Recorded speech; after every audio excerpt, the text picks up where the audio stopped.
A sudden mutiny, a hurried retreat, and a no longer invincible Putin. Extraordinary developments have been unfolding in Russia ever since the boss of the mercenary Wagner group announced an uprising against Moscow's military leaders. Yevgeny Prigozhin, the leader of the Wagner group, who owed his success to Putin, directed his troops to capture the city of Rostov-on-Don and march towards Moscow. Putin did not see it coming.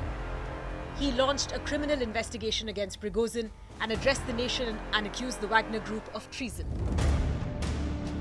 Then the Russian president started dialing his allies for support. One of them was Belarusian President Alexander Lukashenko, who managed to negotiate a deal with Prigozhin. And the Wagner troops who were nearing Moscow decided to turn back to their camps in order to avoid bloodshed. While Prigozhin's revolt was short-lived, it has exposed that Putin's rule is far more fragile than previously thought. How did he allow such a situation to develop in the first place?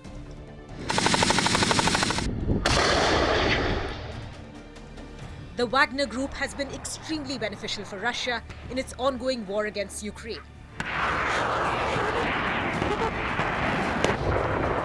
The mercenary group managed to capture key regions like Soledar and Bakhmut for Russia. But Prigozhin's tiff with the Russian military did not happen overnight. He had a long-standing feud with the defense minister and the armed forces chief of staff.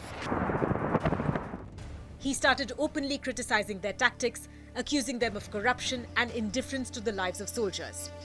In fact, while the details of the deal that Prigozhin struck with Lukashenko has not been made public, one of his main demands was changing the defense minister and the chief of army staff. After the so-called mutiny, the Wagner group won't be a part of the war anymore. In terms of numbers, Wagner troops are around 20,000 to 25,000. Whereas there are 300,000 Russian troops deployed in Ukraine.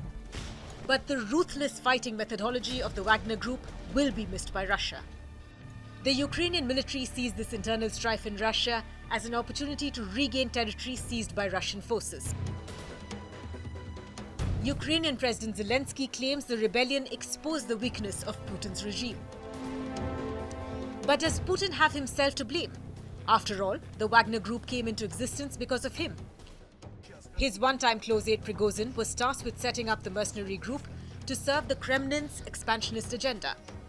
His refusal to not name a clear successor for Russian presidency has only made the situation worse.